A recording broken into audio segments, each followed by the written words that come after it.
क्या कभी आपने सोचा है कि जब आप गहरी नींद में डूबे होते हैं तब वास्तव में आपका आप कहां चला जाता है? नींद वह रहस्यमय द्वार है जहां से होकर हमारी आत्मा हर रात अपने असली घर की एक यात्रा पर निकल पड़ती है। वह चेतना जो दिन भर सोचती समझती, निर्णय लेती और अनुभव करती है, वो अचानक गायब सी क्यों हो जाती है और फिर सुबह लौट आती है?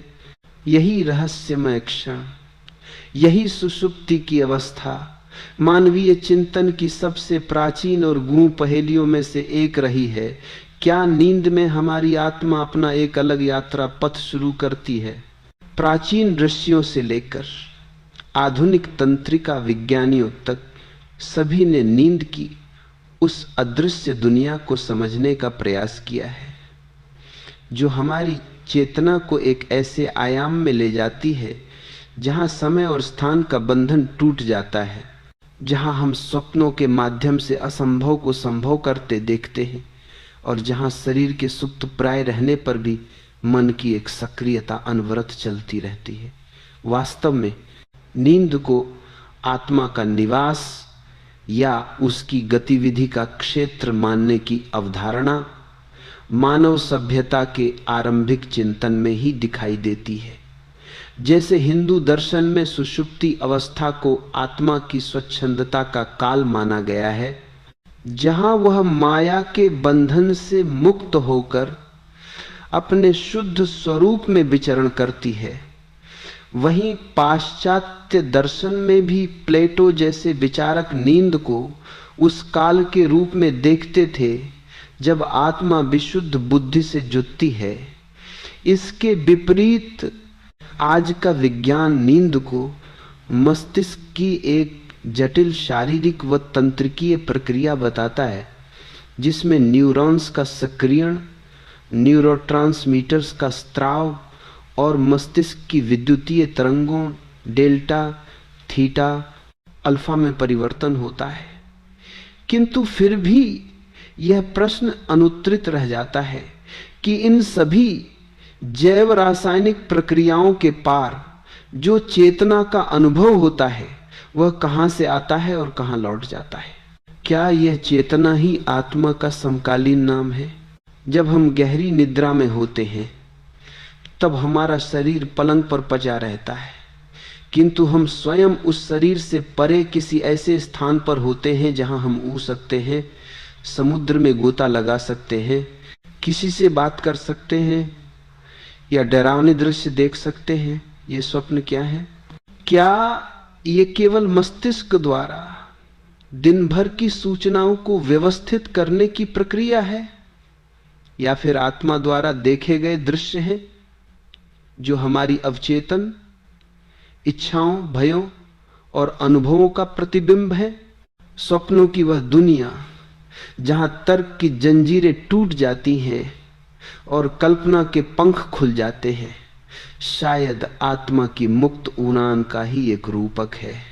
नींद के दौरान हमारी आत्मा एक ऐसे सफर पर निकलती है जहां वह अतीत और भविष्य के बीच, वास्तविक और काल्पनिक के बीच, स्मृतियों और कल्पनाओं के बीच संचरण करती है। और यही कारण है कि कभी कभी नींद से जागने पर हमें एक अजीब सी शांति या कभी विचित्र सी थकान महसूस होती है, मानो हम कहीं लंबी यात्रा से लौटे हों। नींद आत्मा के लिए एक ऐसी प्रयोगशाला है जहां वह बिना किसी बाहरी हस्तक्षेप के स्वयं से संवाद करती है, अपने संघर्षों को सुलझाती है और नए विचारों को गढ़ती है। यह कोई आश्चर्य नहीं कि इतिहास के अनेक महान आविष्कार और साहित्यिक रचनाएं स्वप्नों से प्रेरित रही हैं। वास्तव में नींद की वह अवस्था जहां बाह्य जगत से संपर्क टूट जाता है, आत्मा के लिए आत्ममनन का सबसे उर्वर क्षेत्र बन जाता है। क्या आपने कभी गौर किया है कि गहरी नींद में कोई व्यक्ति कितने शांत और तनाव मुक्त चेहरे के साथ सोया होता है? ऐसा लगता है मानो सभी चिंताओं, दबावों और मोह माया का भार उसने अपने शरीर पर छोड़ दिया हो और आत्मा पूरी तरह मुक्त होकर विश्राम कर रही हो। इसीलिए तो कहा गया है कि नींद मृत्यु की बहन है, क्योंकि दोनों ही में शरीर निष्क्रिय पजा रहता है और आत्मा शरीर के बंधन से मुक्त हो जाती है। बस फर्क इतना है कि नींद में यह मुक्ति अस्थाई होती है और मृत्यु में स्थायी।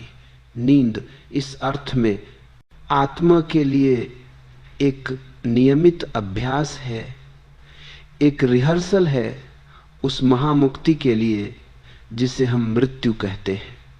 यही कारण है कि दुनिया की लगभग सभी आध्यात्मिक परंपराओं में नींद और मृत्यु के बीच एक गहरा रहस्यमय संबंध बताया गया है।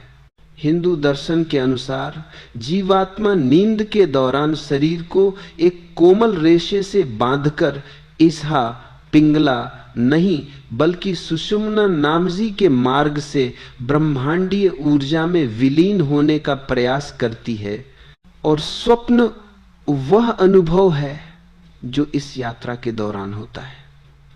बौद्ध दर्शन में भी नींद को चेतना की एक सूक्ष्म अवस्था माना गया है, जहां कर्म के संस्कार सक्रिय रहते हैं। इस्लामी परंपरा में नींद को छोटी मौत मौते सुगरा कहा गया है, जहां आत्मा अस्थायी रूप से शरीर से निकलकर ईश्वर के निकट पहुंचती है। ईसाई धर्म में भी नींद को आत्मा की शुद्धि और ईश्वर से संवाद करती है, अपने संघर्षों को सुलझाती है और नए विचारों को गढ़ती है। यह कोई आश्चर्य नहीं कि इतिहास के अनेक महान आविष्कार और साहित्यिक रचनाएं स्वप्नों से प्रेरित रही हैं। वास्तव में नींद की वह अवस्था जहां बाह्य जगत से संपर्क टूट जाता है, आत्मा के लिए आत्म मनन का सबसे उर्वर क्षेत्र बन जाता है। क्या आपने कभी गौर किया है कि गहरी नींद में कोई व्यक्ति कितने शांत और तनाव मुक्त चेहरे के साथ सोया होता है? ऐसा लगता है मानो सभी चिंताओं, दबावों और मोह माया का भार उसने अपने शरीर पर छोड़ दिया हो और आत्मा पूरी तरह मुक्त होकर विश्राम कर रही हो। इसीलिए तो कहा गया है कि नींद मृत्यु की बहन है, क्योंकि दोनों ही में शरीर निष्क्रिय पजा रहता है और आत्मा शरीर के बंधन से मुक्त हो जाती है। बस फर्क इतना है कि नींद में यह मुक्ति अस्थाई होती है और मृत्यु में अस्थाई।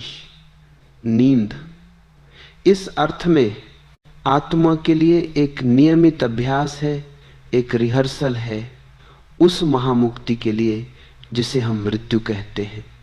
यही कारण है कि दुनिया की लगभग सभी आध्यात्मिक परंपराओं में नींद और मृत्यु के बीच एक गहरा रहस्यमय संबंध बताया गया है। हिंदू दर्शन के अनुसार जीवात्मा नींद के दौरान शरीर को एक कोमल रेशे से बांधकर ईसा पिंगला नहीं बल्कि सुषुम्ना नाड़ी के मार्ग से ब्रह्मांडीय ऊर्जा में विलीन होने का प्रयास करती है। और स्वप्न वह अनुभव है जो इस यात्रा के दौरान होता है। बौद्ध दर्शन में भी नींद को चेतना की एक सूक्ष्म अवस्था माना गया है, जहां कर्म के संस्कार सक्रिय रहते हैं। इस्लामी परंपरा में नींद को छोटी मौत, मौत ए सुगरा कहा गया है, जहां आत्मा अस्थायी रूप से शरीर से निकलकर ईश्वर के निकट पहुंचती है। ईसाई धर्म में भी नींद को आत्मा की शुद्धि और ईश्वर से संवाद का समय माना जाता रहा है। ये सभी विश्वास इस ओर इशारा करते हैं कि नींद मनुष्य की केवल शारीरिक आवश्यकता नहीं बल्कि एक आध्यात्मिक प्रक्रिया है, जहां आत्मा अपने मूल स्वरूप के निकट पहुंचती है। आधुनिक विज्ञान भी अपने ढंग से इस बात की पुष्टि करता प्रतीत होता है, जब वह नींद के दौरान मस्तिष्क की सफाई, ग्लिम्फेटिक सिस्टम की बात करता है, जहां विषैले तत्व बाहर निकलते हैं और स्मृतियां व्यवस्थित होती हैं। क्या यह आत्मा की शुद्धि का ही एक भौतिक स्वरूप नहीं है?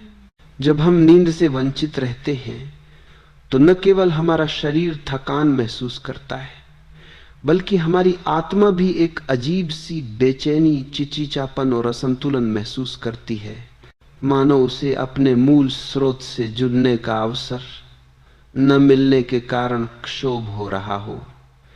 इस प्रकार नींद आत्मा के लिए वह अनिवार्य पुनर्भरण, रिचार्जिंग है जो उसे अगले दिन की चुनौतियों के लिए तैयार करती है।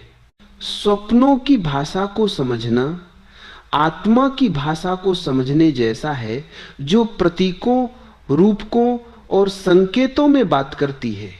कभी कभी नींद में हमें ऐसी सूचनाएं या संदेश मिलते हैं जो जागृत अवस्था में हमारे लिए दुर्गम होते हैं। यह आत्मा की वह अंतर्दृष्टि है जो बाह्य जगत के शोर में दब जाती है। नींद की गोद में जब इंद्रियां विश्राम करती हैं, तब आत्मा अपनी मौन वाणी में बोलती है।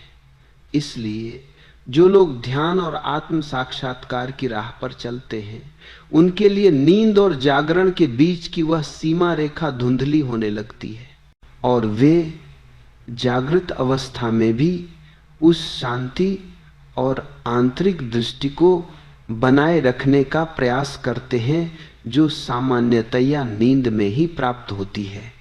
योग और तंत्र की परंपराओं में तो योग निद्रा जैसी विधियां विकसित की गई हैं, जहां सचेतन रहते हुए भी नींद जैसी गहन विश्रांति और आत्मबोध की अवस्था प्राप्त की जा सकती है। अंततः नींद और आत्मा का यह संबंध हमें एक गहन सत्य की ओर ले जाता है कि हमारा वास्तविक स्वरूप इस भौतिक शरीर से परे है। नींद हमें प्रतिदिन यह अनुभव कराती है कि हमारी चेतना शरीर से स्वतंत्र है, वह इसमें निवास करती है, किंतु इसकी सीमाओं से बंधी नहीं है। जब हम सोते हैं तो हम अपने शरीर को पीछे छोड़कर अनंत संभावनाओं के संसार में विचरण करते हैं, और यही कारण है कि प्राचीन ज्ञान में नींद को आत्मा का द्वार कहा गया है। इस द्वार से गुजरकर ही मनुष्य अपने अंतस के गहनतम रहस्यों से रूबरू होता है। इसलिए अगली बार जब आप सोने जाएं तो इसे केवल थकान मिटाने का साधन न समझें, बल्कि एक पवित्र यात्रा के रूप में देखें। एक ऐसी यात्रा जहां आपकी आत्मा सारे बंधन तोड़कर स्वयं से और ब्रह्मांड से मिलने जा रही है। नींद वह पवित्र क्षण है जब हम अपनी देह को धरती पर छोड़कर तारों भरे आकाश में अपनी आत्मा को ऊँटते हुए महसूस कर सकते हैं, और यही अनुभूति हमें जीवन के परम रहस्य के एक क्षण भर के लिए ही सही परंतु नितांत निकट ले आती है।